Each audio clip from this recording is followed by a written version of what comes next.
Welcome to my YouTube channel, and the topic I am going to discuss today is DNA.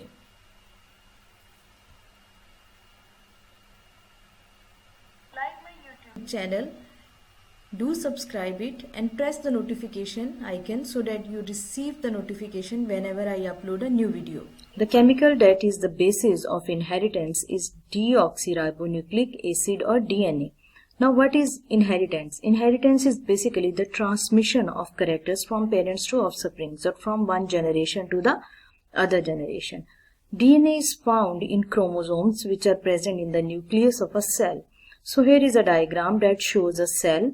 It contains nucleus. Within the nucleus, chromosome is present. Chromosome contains DNA. So here DNA is shown. And on DNA, gene is present. I will explain all of these one by one. So first of all, DNA, deoxyribonucleic acid, is a molecule that carries genetic information. The information carried by the DNA is important for the cellular functions, the functions that are carried out by the cell. For example, cell division and cell differentiation. Differentiation means during the growth and for the growth and development of the cell. Cells would not be able to carry out these vital functions without DNA. Thus, almost all the cells in your body contain DNA inside their nuclei. So, about 2 meters of DNA can be found in each cell nucleus. So, how this 2 meters of DNA is packed, we will discuss in the later slides. So chromosomes. Chromosomes are thread-like structures only visible during cell division.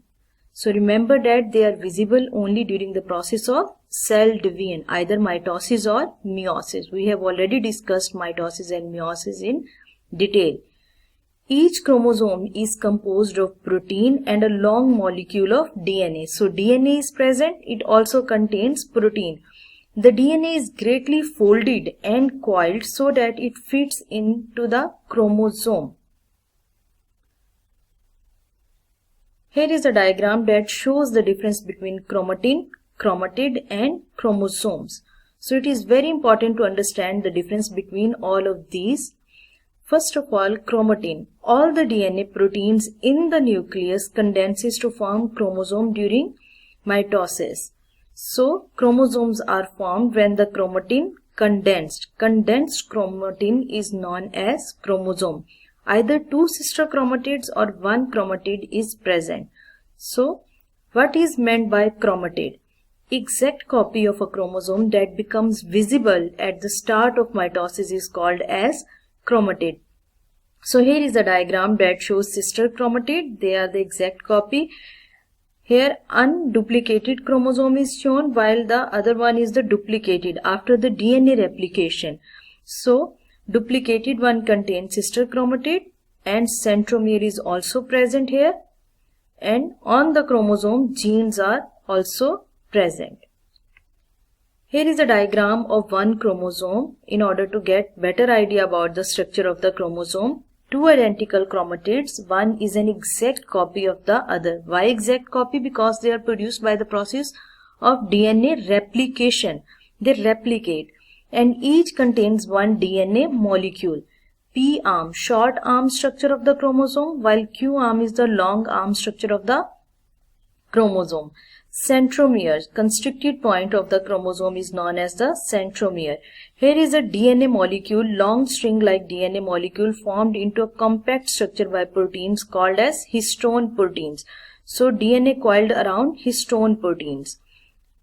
DNA and chromosomes. How can we differentiate between them? DNA is a molecule that carries genetic information. I have already mentioned. Chromosomes is the highest organized structure of the DNA, double helix with proteins. So here proteins are present, histone proteins. DNA is made up of nucleotide monomers, single units of 4 bases: adenine, thymine, guanine and cytosine. I will explain them in detail in the coming slides. Now chromosome is made up of condensed DNA double helix with histone proteins. DNA carries genetic information within the cell, while chromosomes organization of DNA and histone proteins into chromosomes let the transcription to be controlled. Now transcription is a process in which DNA is transcribed into RNA. Now what is gene? Gene is basically the unit of inheritance. A small segment of DNA carries a gene that stores information to make a single polypeptide. Poly means many, peptide means from bond formed between proteins. So polypeptides are used to make proteins, and proteins are responsible for determining the characteristics of an organism. So that's why they are described as the unit of inheritance. Features of an organism are controlled by genes. So genes control either visible features of an organism, for example, sex of an organism, height, flower color, skin pigmentation. These are the visible features that are controlled by genes. Genes can also control the non-visible features of an organism, for example, blood group or the type of hemoglobin that is present in the red blood cells. So here is the slide that shows how is DNA organized into your cells. So starting from here, there is the magnified portion of the DNA. Magnified portion of the DNA, gene 1 and gene 2 are shown.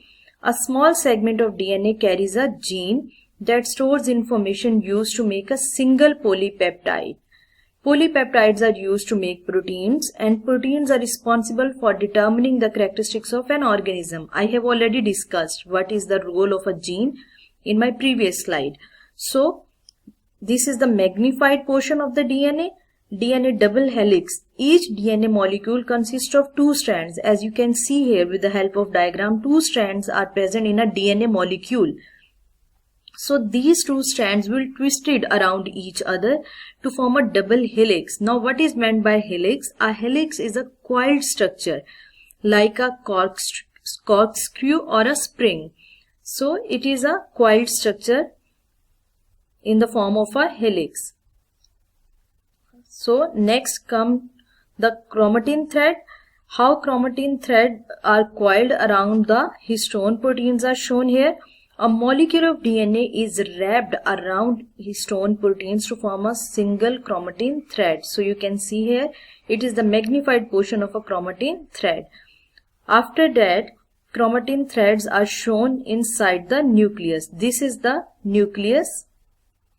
During cell division, chromatin threads coil tightly into structures called as chromosomes inside the cell nucleus. So this is basically the diagram of a cell. It contains nucleus inside the cell center. So nucleus is surrounded by a double membrane called as the nuclear membrane or a nuclear envelope. Nuclear envelope contains nuclear pores. So here is the nucleus shown in the center of the cell, cytoplasm and cell membrane. So this is how the DNA is organized inside your cells. Now what is the structure of the DNA? The basic unit of the DNA is called as the nucleotide. Here is a DNA nucleotide. DNA is made up of nucleotide. Each nucleotide is made up of three important things. First of all, nucleotide contain sugar, that is deoxyribose in case of DNA. DNA deoxyribose. So 5 carbon sugar, 1, 2, 3, 4 and 5 carbon sugar is present.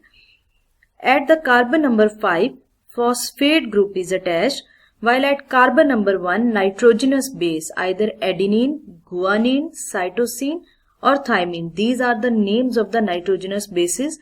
They are attached to the carbon number 1 of the pentose sugar. Pentose means 5 carbon sugar. And in case of DNA, it is deoxyribose. So here is a structure of DNA nucleotide. These type of nucleotides will combine and form a polynucleotide. So nitrogenous bases in DNA, there are 4 types of nitrogenous bases. Adenine, represented by capital A, cytosine, capital C, thymine, capital T and guanine, capital G.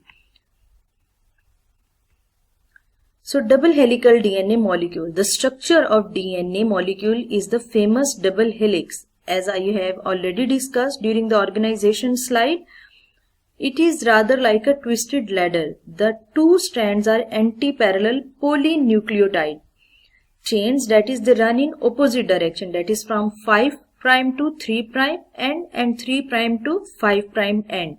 I will explain them with the help of diagram. So here is a little information. In 1953, James Watson and Francis Crick proposed double helix DNA model on the basis of X-ray diffraction studies with the photographs of DNA taken by Maurice Wilkins and Franklin. So here is a diagram that shows the structure of the DNA double helix. Two strands of DNA are shown. These are the sugar-phosphate backbone. Sugar and phosphate are present here, and in the center, nitrogenous bases are present. Adenine always pair with thymine, guanine always pair with cytosine. So rule of base pairing, adenine always bonds with thymine, cytosine always bonds with guanine. Adenine and thymine are thus called complementary bases. They complement each other. Cytosine and guanine are also complementary to each other. Complementary bases are joined by means of hydrogen bonds. Hydrogen bonds are present in order to join the bases in the center of the double helix of the DNA. 3 hydrogen bonds join G and C. 2 hydrogen bonds join A and T. You should remember how many hydrogen bonds are present in each pairing of the nitrogenous bases.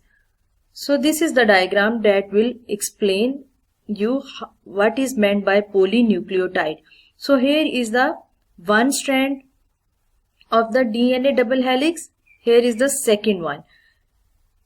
On the strand, for example, just like the ladders, so it contains sugar phosphate backbone, and the other one also contains the sugar phosphate backbone. You can see here both strands are anti-parallel. Here sugar on this side, phosphate on the other side. So here is the opposite direction. One strand moves in the 5' to 3' direction, while the other strand moves from the 3' to 5' direction. So sugar phosphate backbone is known as the polynucleotide. It is the nucleotide. You can see here it contains sugar, phosphate and here cytosine, that is the nitrogenous base. So any nitrogenous base can be present here. In place of cytosine, it might be thymine, adenine or any of the 4 nitrogenous bases. So it is the nucleotide. When many nucleotides combine together, they form a structure called as the polynucleotide. So here is one polynucleotide, here is the other one. So both polynucleotide strands will run in opposite direction. They are anti-parallel.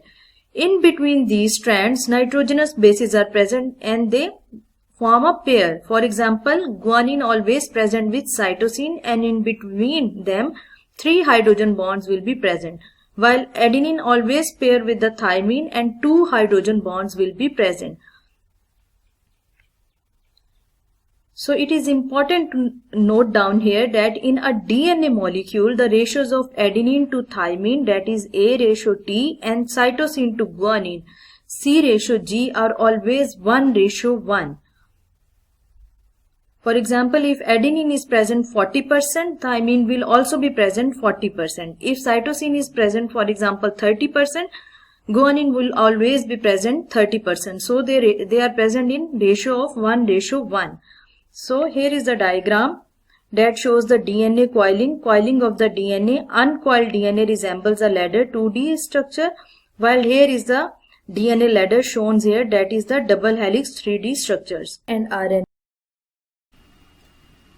Do subscribe to my YouTube channel Learn Biology with Sumaira Anwar, and also press the bell icon so that you receive the notification whenever I upload a new video. Like, share and comment. Thanks for watching.